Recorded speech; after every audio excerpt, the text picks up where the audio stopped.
Lionel Messi qui déchaîne les passions à tous les niveaux, on va le voir avec un sondage un peu dingue et sa future chambre musée. Paul Pogba qui se fait fracasser sur les réseaux par les fans de la Juve et Adrien Rabiot qui vanne Kylian Mbappé. Salut à tous et bienvenue dans le 1202e numéro du Journal du Foot.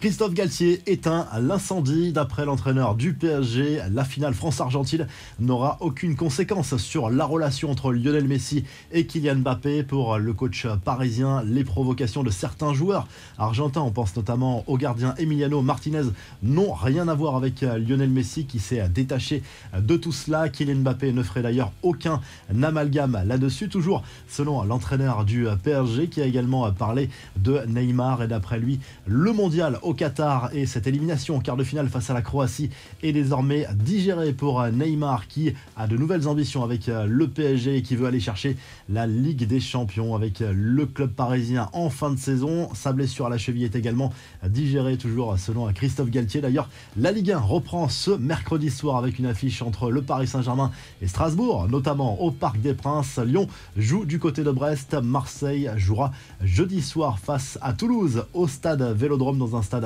à guichet fermé, alors que Lens, le dauphin du PSG, ira défier Nice. Les confidences de Dimitri Payet au journal La Provence, peu utilisé par Igor Tudor à l'OM depuis le début de la saison. Le meneur de jeu veut changer la donne en 2023. Si le coach peut faire sans moi, c'est que j'ai des choses à travailler. Je pense qu'il attend de moi que je sois plus décisif, plus tranchant quand il fait appel à moi, a reconnu le Marseillais, qui reconnaît d'ailleurs que cette situation aurait pu le faire vriller il y a encore quelques années avec moins d'expérience. C'est possible, peut-être même sûr, a avoué Payet lors de cet entretien. Il en profite pour réaffirmer son amour pour le club. Je veux rester ici, terminer ici, même si c'est compliqué. Le challenge est excitant pour les années qu'il me reste et je compte bien le relever, a confié le Réunionnais. Allez, on passe aux infos et rumeurs du mercato. Jude Bellingham va signer au Real Madrid si l'on en croit les médias espagnols. Marca assure que l'opération pourrait être bouclée rapidement contre un chèque de 100 millions d'euros. Mais sauf surprise, l'international anglais va finir la saison avec Dortmund. Le Real qui prépare aussi l'avenir et qui semble en passe de convaincre Cristiano Ronaldo Junior de revenir avec les équipes de jeunes du club merengue.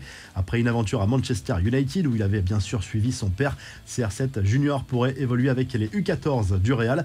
Benoît Badiachil est lui toujours plus proche de Chelsea. Le club de la Principauté discute actuellement avec les Blues et cherche un remplaçant en parallèle à l'international français. On parle d'un potentiel transfert de 40 millions d'euros. Changement de plan pour Sergio Busquets et le Barça. La presse catalane assure ce mercredi qu'une prolongation de contrat pourrait finalement lui être proposée. Son bail actuel se termine en 2023 et certains médias l'imaginaient déjà à l'Inter Miami en MLS, mais le choix de Messi de rester au PSG l'aurait finalement convaincu de rester en Catalogne. Enfin, Enzo Fernandez, l'une des révélations du mondial, continue d'affoler le marché des transferts. Selon Abola, le Benfica Lisbonne a deux offres entre les mains approchant les 130 millions d'euros pour le champion du monde argentin. Les infos en bref, la Première Ligue est repartie sur un rythme élevé, les gros sont au rendez-vous. Manchester United se rapproche du top 4 grâce à sa victoire 3-0 contre Nottingham Forest avec un but de Martial notamment. Varane était titulaire. Chelsea, qui n'avait plus gagné depuis 5 matchs en championnat, s'est imposé 2-0 contre Bournemouth, mais le club londonien a perdu Reece James qui revenait de blessure. Manchester City joue ce mercredi soir à Leeds. La nouvelle sortie médiatique de l'arbitre de la finale France-Argentine, Shimon Marciniak, a décrit pour un média polonais sa relation avec Lionel Messi. Jusqu'à la Coupe du Monde 2018, je qualifiais nos relations de rudes. J'aime laisser les joueurs jouer, je n'arrête pas le jeu quand ce n'est pas nécessaire. Je ne pense pas que ça lui aille très bien, a raconté l'arbitre polonais avant d'expliquer que sa relation s'est finalement apaisée et que cette finale va forcément laisser un grand souvenir à Messi. La star de l'Albi Céleste, dont la chambre pendant la compétition va devenir un musée, la Qatar Université de Doha, où résidait l'équipe d'Argentine durant ce mondial, a flairé le bon coup. La chambre du septuple Ballon d'Or va être conservée en l'état afin de permettre aux fans de la visiter. Autre info concernant Messi qui prouve son immense popularité dans son pays. Dans un sondage, 44% des votants ont déclaré être prêts à voter pour la star du PSG s'il se présentait à la prochaine présidentielle. Le chiffre est assez fou.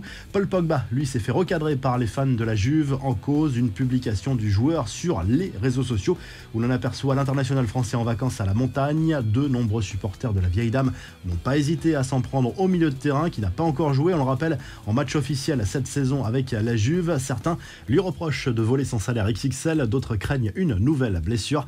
Kylian Mbappé agace Adrien Rabiot, la raison, sa façon de parler en interview. Quand on est ensemble, il parle normalement, mais quand on regarde l'interview, il change. Je ne sais pas pourquoi. Sa voix, elle change. C'est énervant et stressant. Je pense que tout le monde l'a remarqué, a confié avec humour le joueur de la Juve lors d'une interview aux médias carrés.